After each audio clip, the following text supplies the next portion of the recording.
téléspectateurs de la radio et télévision Tambara, vous pouvez désormais suivre votre chaîne de télévision préférée Tambara sur le satellite Badrsat 7, angle 26 degrés Est, fréquence 11010, polarisation verticale, symbole 27500.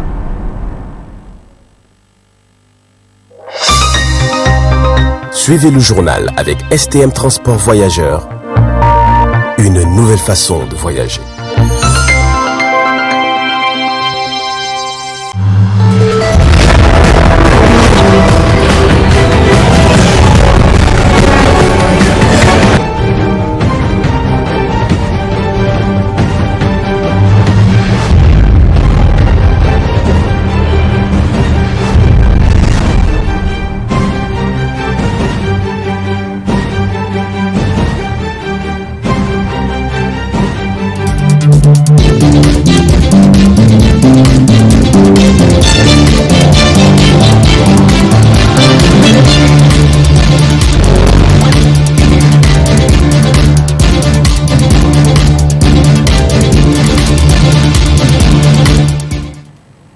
Merci de prendre part à ce 20h15 de la télévision Tambara, un rendez-vous incontournable de l'actualité. Bonsoir à toutes et à tous. Cela dit, cérémonie d'ouverture ce matin de la rencontre nationale des femmes leaders de la Confédération démocratique des travailleurs du Niger, CDTN, sous le thème violence et discrimination en milieu du travail et sur les technologies d'information et de communication TIC.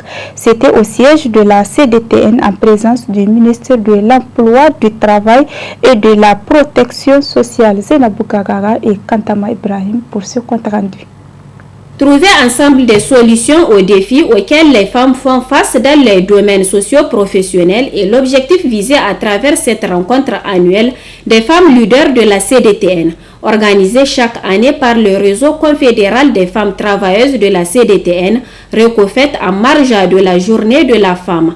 La rencontre de cette année a vu la participation de plusieurs femmes leaders venues des autres régions du pays, afin que ces femmes prennent conscience et connaissent leurs droits. Nombreux sont des défis auxquels les femmes font face dans tous les domaines socio-professionnels.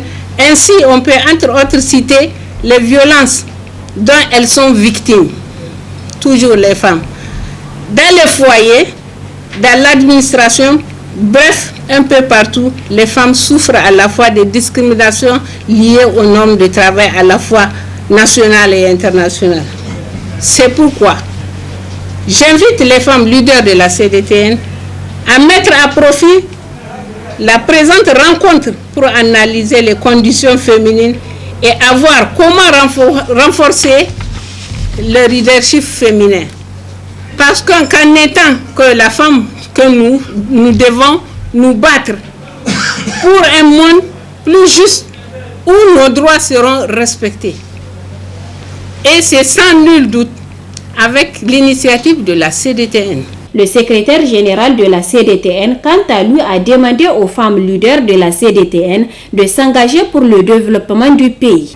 Conscientes des multiples défis auxquels les femmes nigériennes font face, et en particulier les femmes travailleuses, les femmes leaders de la CDTN ont décidé de consacrer leur rencontre nationale sur le thème les violences, les discriminations en milieu du travail et les technologies de l'information et de la communication TIC, chose toute indispensable pour asseoir les bases d'un monde juste où toutes les travailleuses auront les mêmes droits que les travailleurs hommes. Déjà, notre pays a accompli d'importants progrès en matière législative, dont on peut citer la loi sur le quota et bien d'autres réformes visant à intégrer la composante féminine dans tout processus de développement. Il revient aux femmes nigériennes d'être plus engagées pour occuper la place qui est la leur. En prenant la parole à son tour, le ministre de l'Emploi, du Travail et de la Protection sociale a affirmé que cette initiative du RECOFET cadre avec la politique du gouvernement. En plus des politiques et stratégies en matière de travail et de protection sociale, mon département ministériel attend beaucoup des échanges que vous aurez sur les thématiques retenues et que les recommandations et suggestions qui seront issues de vos travaux, notamment en termes d'amélioration des dispositions législatives et réglementaires du travail, de lutte contre les violences en milieu du travail, permettront de franchir une étape supplémentaire vers la modernisation effective du cadre juridique et institutionnel du travail, de l'emploi et de la protection sociale. Tout au long de ces 3 jours, ces femmes leaders de la CDTN auront à débattre sur le thème violence et discrimination en milieu du travail et sur les technologies d'information et de la communication, afin de trouver des solutions idoines pour mettre fin à toutes les formes de violence et discrimination faites aux femmes en milieu socio-professionnel. Le monde commémore ce jour 10 mai 2022 la journée du lupus, une maladie auto-immune qui peut attaquer plusieurs parties du corps. Une occasion d'édifier le public sur les causes, les conséquences et les moyens de prévention de cette maladie qui reste encore méconnue par la population. Autre précision avec Dr Mahmoudou. Le lupus, c'est une maladie auto-immune. C'est une maladie auto-immune.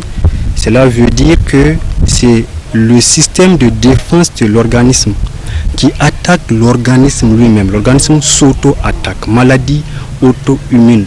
C'est le prototype des maladies auto-immunes. C'est la maladie auto-immune la plus étudiée. Et ces maladies auto-immunes-là sont des maladies qui attaquent plusieurs parties du corps. C'est pourquoi on les appelle maladies multisystémiques. Ce sont des maladies qui peuvent toucher le cœur, par exemple le poumon, les reins, la peau, les articulations, les muscles, ou tout ça à la fois. Ce sont des maladies d'une gravité extrême. Le lupus est une maladie qui est spontanément grave, du pronostic relativement lourd de manière spontanée, mais que l'on sait bien prendre en charge depuis maintenant une dizaine d'années. Le lupus, comment se manifeste-t-il? D'abord, le nom lupus même vient de ce qu'on a un masque sur la face, comme ça, et puis qui remonte comme ça, comme le masque du loup.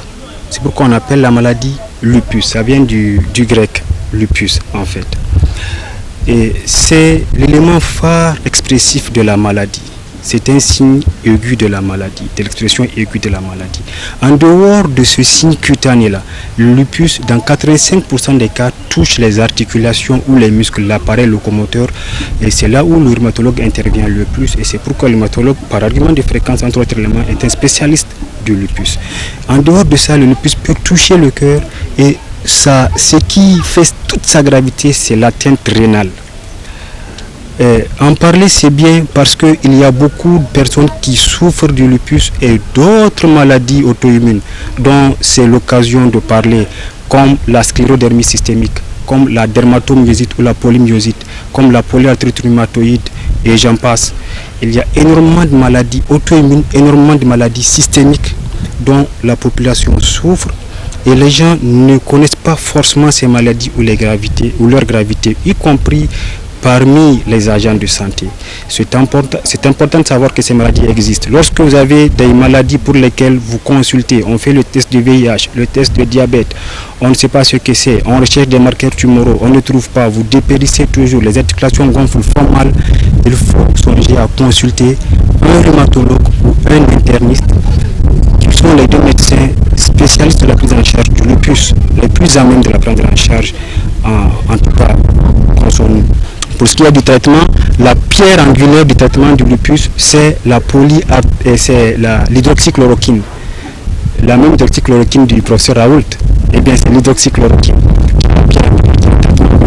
Mais à tous les lupiques, sauf ceux qui en ont une contre-indication. Mais dans le lupus, il y a surtout les mesures d'hygiène.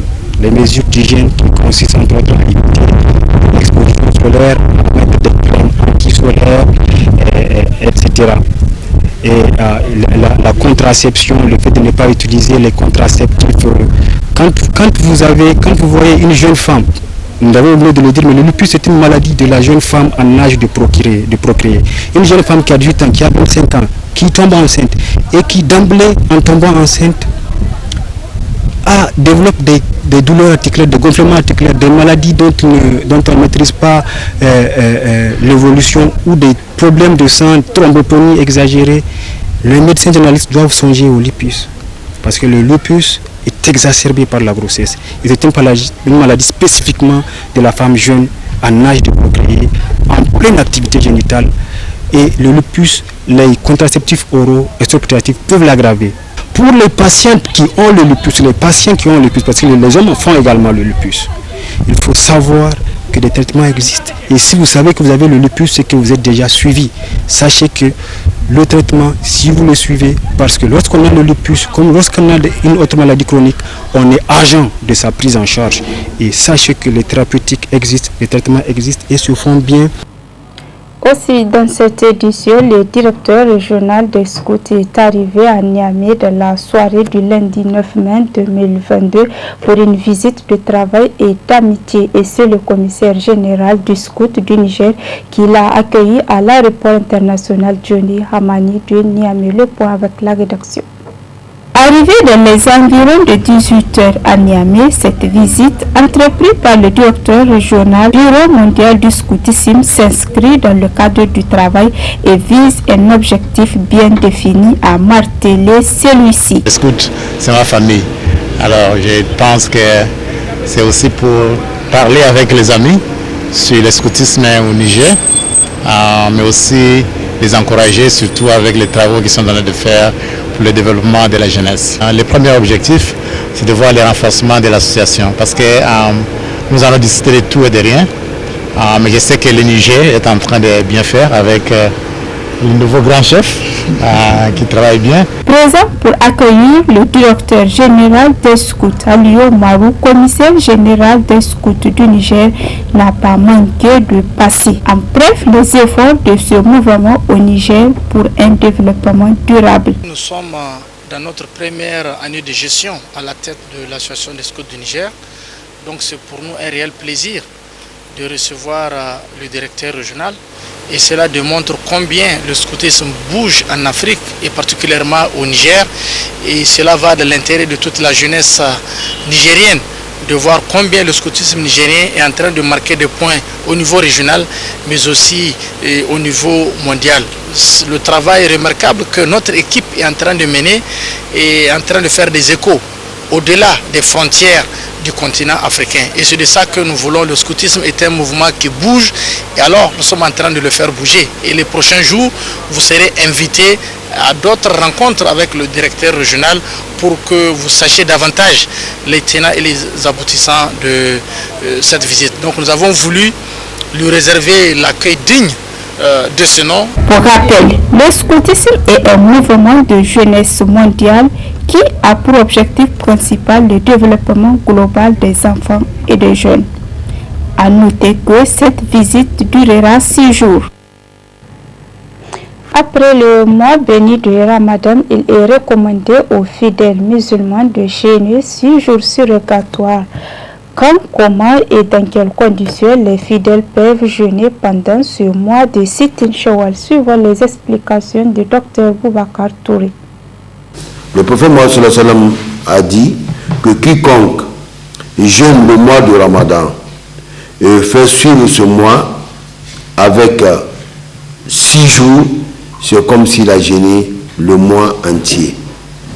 Le prophète a dit que vraiment, comme vous savez que chaque action vaut 10 bonnes actions. Donc ça veut dire, pour le mois de Ramadan, vous avez 10 mois.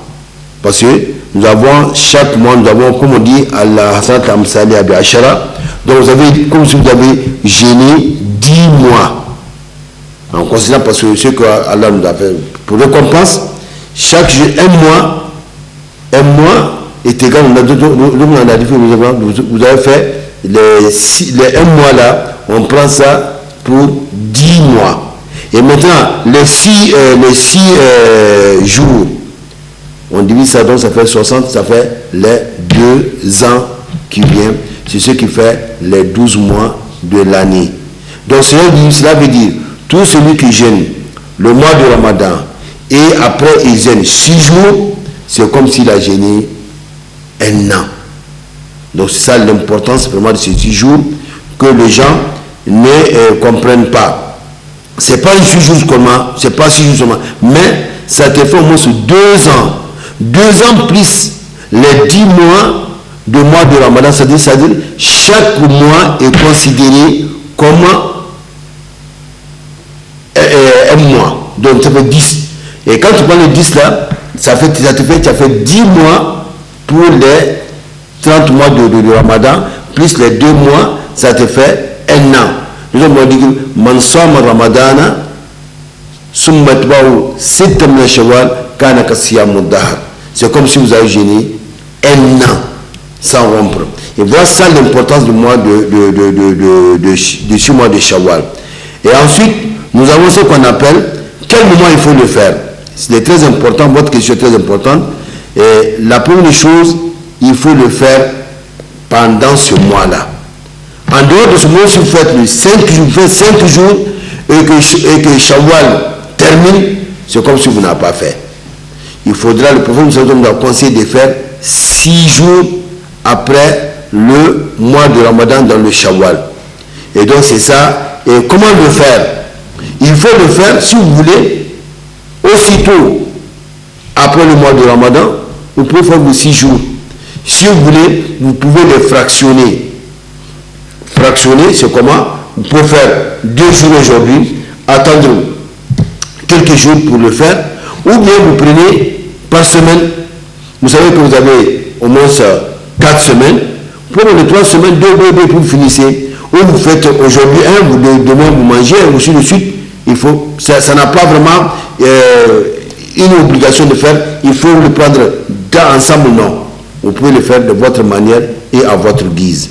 Et surtout, le second plan, ce n'est pas un jeûne obligatoire. Ce n'est pas un jeûne obligatoire parce que vraiment ici, c'est le bénévolat. Vous avez à faire 30 jours de mois de Ramadan, 29 jours de mois de Ramadan, et voilà, le prophète nous conseille de faire, il recommande de faire les 6 jours. Et pour faire ces 6 jours, donc, ça a une grande récompense dont Allah subhanahu wa ta'ala seulement sait quelle est cette récompense. Alors, donc maintenant, celui qui a, donc il a jeûné, bon, il a, soit il est tombé malade, ou bien par voyage, ou bien si c'est pour les femmes, pour les mouchures, donc là maintenant, comment faire, comment payer? Vous savez, la logique, le mois de Ramadan, le mois de Ramadan est obligatoire.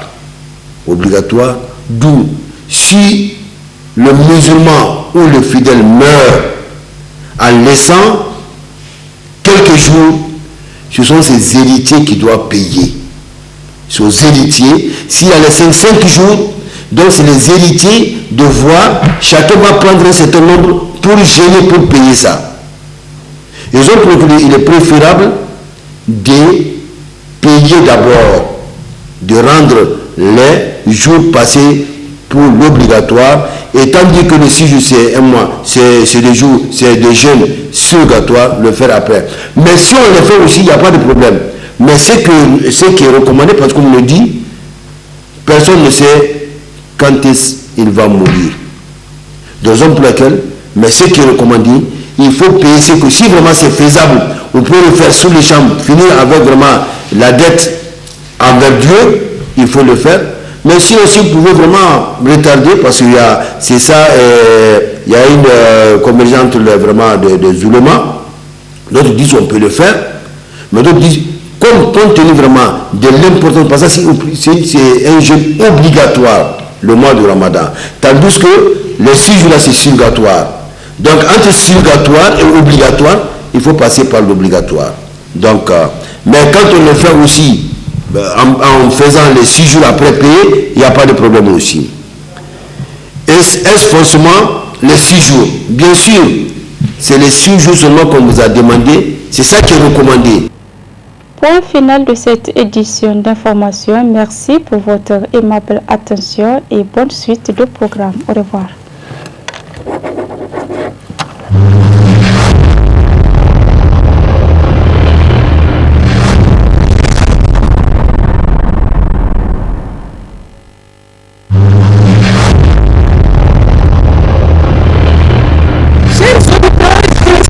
De la radio et télévision Tambara, vous pouvez désormais suivre votre chaîne de télévision préférée Tambara sur le satellite Badrsat 7, angle 26 degrés Est, fréquence 1010, polarisation verticale, 27500.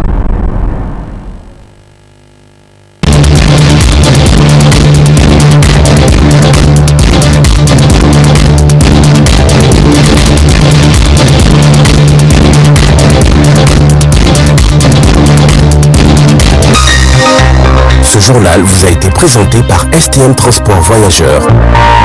Une nouvelle façon de voyager.